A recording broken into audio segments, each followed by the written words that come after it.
If you enjoy this podcast, please consider clicking on support the show in the show notes and support us in a monthly way. It will give us a chizuk and the ability to continue. Our Rebbe once related in a Fabrengen, the Fidik Rebbe once related about one of the young Chassidim of the Alter Rebbe, the Chassid Rebbe Shmuel Munkes. That when Rebbe Shmuel came for the first time to the Alter Rebbe to Liyazne, was the middle of the night. The city was completely dark, and everybody were sleeping. Rebbe Shmuel didn't know where the house of the Alter Rebbe was, but he assumed that probably in the Rebbe's house the light is still on, because probably the Rebbe is sitting and learning the whole night. So therefore he looked for the house that has light. So he looked around the streets until he saw a house that has light coming out of it. He assumed it's the Alter Rebbe's house, and he went over to the door and he knocked on the door. Since everybody were sleeping, so the Alter Rebbe himself actually went over to the door and opened the door. The Alter Rebbe asked him, "What do you want?" So Rebbe Shmuel said, "I want to sleep over here." The Alter Rebbe asked him, "Didn't you find anywhere else you can sleep?" So Rebbe Shmuel said, "Isn't this also a Jewish home?" So the Alter Rebbe told him, "I could call my guy and he will kick you out." And when Rebbe Shmuel heard that, he burst out crying and he answered, "Rebbe, mein guy is starker von euer guy. My guy is stronger than your guy." And then the Alter Rebbe let him in, and that's how he was niskare for the first time, and he was niskasher to the Alter Rebbe. The Fidik Rebbe once related, one of the big Chassidish Fabrengens in the first days of the Nesias, in the first years of the Nesias of the Alter Rebbe, when the Alter Rebbe still had Ziknei Chassidim who were Zeiche to still be by the Baal Shem Tov, and some of them were by the Mezritcher Magid, they were from the first Talmidim of the Alter Rebbe. There were Abirei HaChochma and Adirei HaYediyah. So it was a real chashuv crowd by the Fabrengen. So the Chassid Reb Nosson the Sheikhet brought to the Fabrengen a fried lung of a behema to eat for the Fabaisen. Reb Shmuel Munkes was also present at the Fabrengen. Shmuel was considered to be a Chassidish shtifer, a Chassidish troublemaker. They never heard him speaking and learning, not in Niggun, not in Chassidus. They never saw him davening ba'arichas. He was always happy. Every Chassidish Fabrengen, he was the shamish. He would bring the mashke, he would give out the Fabaisen. So when they brought the fried lung from Reb Nosson the Sheikhet, they gave the ball to Reb Shmuel Munkes, so he should distribute it to everyone. He was very excited. He danced a lot. He showed a lot of tricks with the ball. And people started to beg him that he should serve them the fried lung already. But he kept dancing and jumping, but he didn't give anybody anything. A few hours passed, and the Yungalite decided that they're going to grab it away from Reb Shmuel. So when Reb Shmuel saw that the Yungalite wanted to take away the ball by force, he jumped up from his place, and he threw out the ball with the fried lung that was in it into the dirty water. And then he burst out in a dance like a Cossack. Everybody were really to tumult from this. They were really shocked about tashchis. How do you throw food like that? And therefore they decided that he needs to get a punishment. He needs to get some klep, some Munkes. So when he heard that, he jumped quickly to the table and he was ready to get a few good hits. And the Yungalite gave him a few klep, and when they finished hitting him, he came off from the table, completely calm, and he went to look for a replacement for a bison for the Fabrengen. It was already a late night hour, after midnight. And nonetheless, he found somebody from Liyazna, and he got from him a big ball of a sauerkraut, of a pickled cabbage. And he returned to the Beis Medrash with a Simcha Dika dance, and he put the ball with the cabbage on the table. The Yungalite, who wanted to really eat that fried lung, were looking at Reb Shmuel Munkes not so happily. That instead of that, it just got some pickled cabbage. As they are continuing to Fabreng, the butcher ran into the Beis Medrash and started to scream, "Yidden, don't eat the lung, it's treif." Everybody were shocked. And they found out that a bitter mistake happened. The butcher was in the village, meaning he was not in Liyazna. So his wife gave to the wife of the sheikhet a treifa dike long instead of the kasher long. So when the butcher came back from the village to Liyazna, and he heard that the sheikhet, Reb Nosson, bought from him a long, and he knew that he had one kosher one and one treifa one, and when he realized that they gave him the treifa one by mistake, he ran to Reb Nosson, the sheikhet's house, and to take back the long. But then he heard that he took it to the Farbrengen in the Rebbe's shul. So when the elderly Chassidim heard that, they called over Reb Shmuel Munkes and they said, you're performing miracles over here. You have Ruach HaKodesh. So first they said, now you need to get again clapped. We need to hit you again. So Reb Shmuel lied down on the table. But now, instead of the young Chassidim standing around the table, about to give him clap, the elderly Chassidim stood around the table and they told him, no. You're not going to really get clapped for this. Come down from the table and say, how did you know that the long was treif? So Reb Shmuel answered, I didn't know anything about it. But the first time that I was by the Alter Rebbe in Yechidus, I made a strong achlata in my heart not to have a desire for anything gashmiisdik that's tasty. And when they brought the long, I had a tremendous desire for it. And when I saw that everybody else really wanted it, I decided that must be that something is wrong with it. Because something that's kosher wouldn't have such a draw. And as the Rebbe said, V'rav tvuos b'koyach shor, meaning that the draw, the desire of the Nefesh HaBahamis is stronger than the draw of the Nefesh HaElokis. And therefore I threw it out into the dirty water. That's how the Frierdiker Rebbe relates this story in one place. In the Rebbe's Rishimis, he quotes the end of the story a little bit differently. And he says that Reb Shmuel replied, Chassidim were noyeg that before going into the Alter Rebbe for Yechidus, they accomplished that anything that they have a desire to do, they will not do it. And therefore, if the desire is very strong in something that's gashmiisdik, that's a siman that something's wrong with it. And when the Chassidim went to the Alter Rebbe and they told the Alter Rebbe about Shmuel Munkes, and they told him that he's on a high level and he has Ruach HaKodesh, etc. So the Alter Rebbe answered, Zutro de bechu mechaya mesim, meaning the smallest amongst you could be mechaya mesim. The Frierdiker Rebbe once related, but the Alter Rebbe was a famous chassid named Shmuel Munkes. He once came to Liyazna. Many chassidim then gathered in Liyazna. They heard chassidus, they chazed the chassidus, and they verbrenged. When they went to the Rebbe's courtyard, Reb Shmuel climbed up on the gate and he hung himself on the gate. So the Chassidim screamed at him and he asked, what are you doing?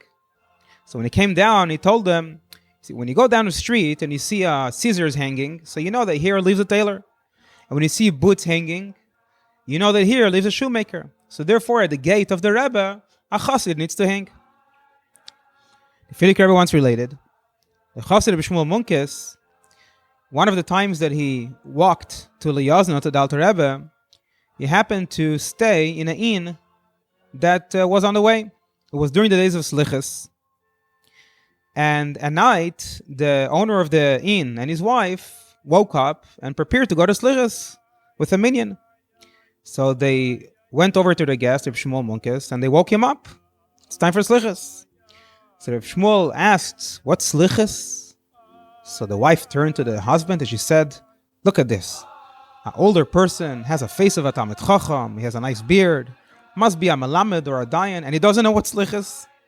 Slichus, it's when you go to shul and he asks that the Eibishter should give a bracha, that the fields should grow nicely this year, and that there should be enough graze for the animals, so the animals should give enough milk and butter, and that the ground should be fruitful, so we should have everything we need. So when Reb Shmuel heard that, he said, you should be ashamed of yourselves. Old people are getting up in the middle of the night to go and ask for some food. And the Frierdiker Rebbe ended off with this story. You could see humanity in general and Yiddishkeit in specific. It's not bread that sustains the person. Rather, every Yid has a tachlis, has a goal, that for that goal the Eibishter brought his neshama to this world. And for this goal, the Eibishter brings the person from country to country, from city to city, from place to that place to which the person has that mission to accomplish, to light the world around him with the light of Torah and mitzvahs. Once, a woman came to the Alter Rebbe, asking the Alter Rebbe for a bracha that he should daven about her daughter, because her daughter was having a hard time giving birth. She has a hard labor. The Alter Rebbe wasn't home then, so she couldn't see the Alter Rebbe. Shmuel Munkes was sitting then in the Bismedrash of the Alter Rebbe. When this lady saw Shmuel Munkes, she mistakenly thought that he was the Alter Rebbe. So she went over to Shmuel Munkes and she asked for a bracha, that her daughter should have an easy time giving birth. So Rabbi Shmuel turned to her and he said, tell your daughter to say Yizkor 7 times. After a while, this mother came back to the Alter Rebbe, and this time she actually went into the Alter Rebbe's room, to the real Alter Rebbe, and she brought him a present, and she thanked him about the advice to say Yizkor 7 times, and she said it was very successful. My daughter gave birth to a son. So when Alter Rebbe heard that, he understood it must be that Shmuel Munkes is the one who said that. So he called over Shmuel and he told him, what's this all about, saying Yizkor 7 times? So Shmuel said, simple. I made a kava chomer. If when they say once Yizkor in shul, then even adults go out of the shul, and the kids. So then if they're going to say 7 times Yizkor, then for sure a little baby like that will come out. The Radatz Chain related that his father, a Peretz Chain, told him that once Shmuel Munkes came to his house to stay by him. And when they went to sleep, the Peretz asked Shmuel Munkes, when are you planning on getting up? So Shmuel said, 3 in the morning. When Shmuel woke up, he prepared 2 cups of coffee, one for himself, one for the Peretz. When the Peretz woke up and he drank from the coffee that Shmuel prepared for him, it was extremely bitter and it was undrinkable. So he looked to see why, and he found that Shmuel, instead of putting the coffee powder in, he put tobacco inside. So he turned to Shmuel and said, how could you drink this? So Shmuel said, believe me, it's been already 13 years that I don't feel any taste in eating. The Frierdiker Rebbe once related that Shmuel Munkes lived in the city next to Polotsk. In the city where he lived, there were 2 Goyishe Kishuf Machers who bothered the Yidden a lot. And they were trying to harass the Yidden in different ways. They were trying to get the Yidden to sit without a yarmulke or to do other stuff. So once they showed those 2 Kishuf Machers, they showed them Reb Shmuel, and they told him that he's a very chashuv Yid. So the Kishuf Machers went over to Reb Shmuel, and they started to talk to him, asking him maybe he wants to make a religion debate. And eventually the conversation went on to talk about Kishuf. This was in a krechma, and there was quite a few people there, Yidden and Lahavdil non-Yidden. So Reb Shmuel told to the Kishuf Machers, I am a bigger Kishuf Macher than you. So this Kishuf Macher started to make different magic, and Reb Shmuel didn't do anything. And then the Kishuf Machers offered the following deal. Let's take a cup of mashke. We're going to give it to someone else to drink to make sure that everything is okay with this mashke. And then we're going to say our different abracadabra do on this cup, and we'll give it to you. We will curse it. Are you willing to drink it? So Shmuel said, yes, I agree. On one condition, that afterwards you will drink a cup of mashke that I will give you. So they agreed. They took a cup of mashke. They stood on the side and they made their magic. They cursed it, and then they gave it to Shmuel to drink. He took the cup. He made a shehakol, and he drank it. And nothing happened to him. When the Kishuf Macher saw that they were not successful with their magic, they got scared, and they didn't want to drink from the cups that Rabbi Shmuel gave them. But the people in the place forced him to drink it because that was the deal. They drank it. One of them died that day, and the second one died the next day. This was in the summer. On Rosh Hashanah, Reb Shmuel was in Liyazna by the Alter Rebbe, and then he went home. For Yom Kippur, he was walking again to Liyazna, but while he was on the way, he couldn't manage to get into the city. Tremendous amounts of black ravens surrounded him and didn't let him walk. Reb Shmuel davened mincha quickly, it was Erev Yom Kippur, and he kept trying to walk slowly, but he didn't manage to get to the city. In the Alter Rebbe's Mesmedrash, it was already time for Kol Nidrei. The Alter Rebbe turned to the Mittel Rebbe and he told him, Shmuel is walking and he can't come here. Go out and greet him. So the Mittel Rebbe, together with Rabbi Isaac Homiller and Rabbi Pinchas Reizes, went out of the city to greet Shmuel Munkes. After a short while, the Alter Rebbe himself even left the shul to the street and then returned back into the shul. When Reb Shmuel, which was still out of the city, saw the three who were coming to greet him, he started to scream, "Who asked you to come to me? The Rebbe sent me fools." At the end, Reb Shmuel came during the day of Yom Kippur to the city, but he didn't enter the Bismedish of the Alter Rebbe. And the Alter Rebbe later rebuked him very much about the story of what happened with the Kishuf Machers. And in that year, finishes off the Frierdiker Rebbe, the Alter Rebbe was arrested. So our Rebbe, who heard the story from the Frierdiker Rebbe, asked the Frierdiker Rebbe, is there any connection between the story with Reb Shmuel Munkes to the fact that the Alter Rebbe was arrested that year? So the Frierdiker Rebbe answered that they will always finish off the story this way, that year the Alter Rebbe was arrested. Another thing the Frierdiker Rebbe related to the Rebbe, when they came to arrest the Alter Rebbe hid in a cemetery. And they asked the Rebbetzin where the Alter Rebbe was, and she said that she doesn't know. So they slapped her on her cheek, and one of her teeth fell out. When they left, the Alter Rebbe returned home.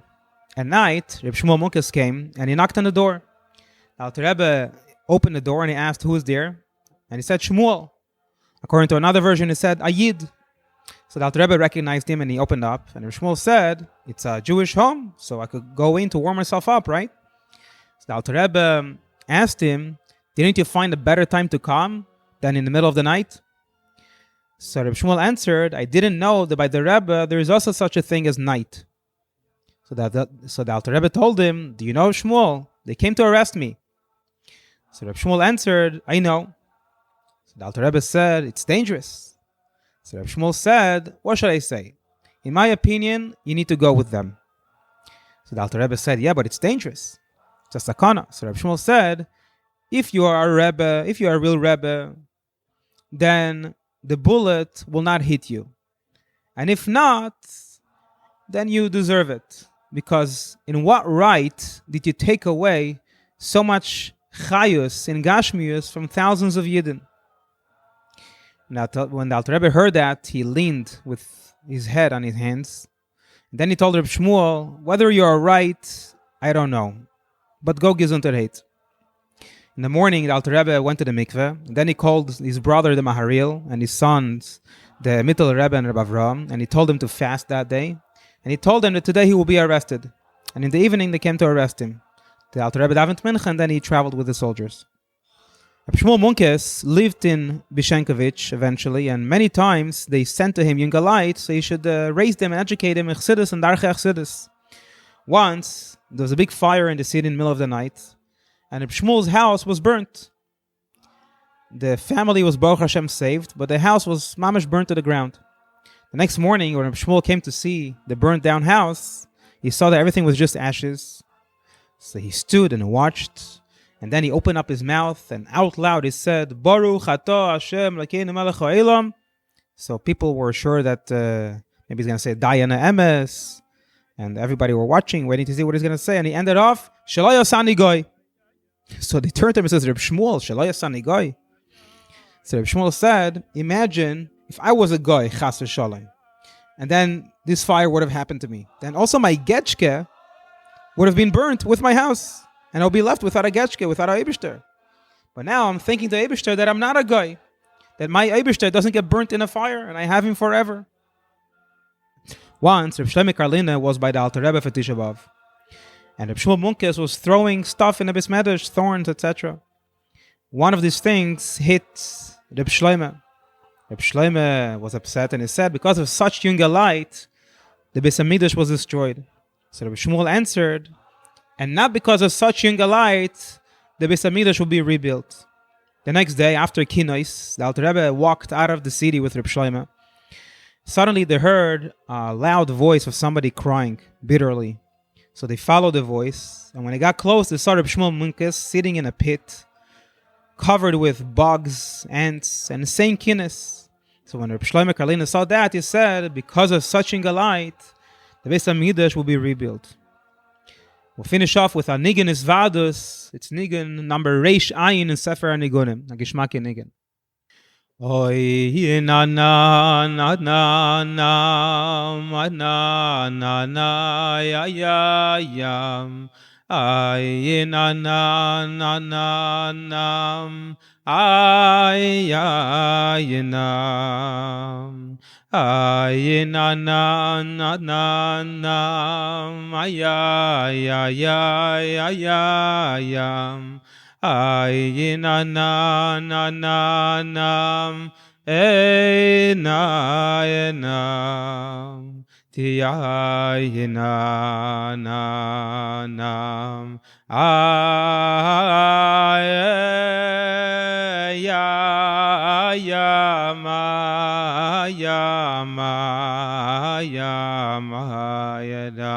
Tiyayina nam ayam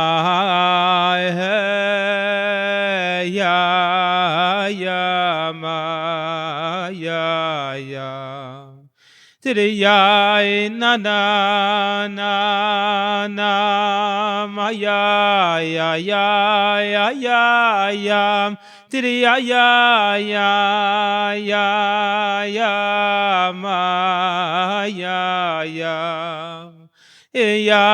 na na nam ananam oinam tiriyayam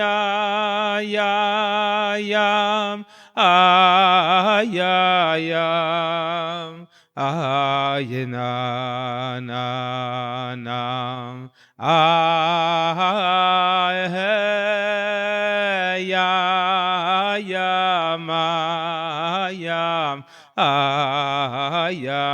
ayanam tiriyayanam ayam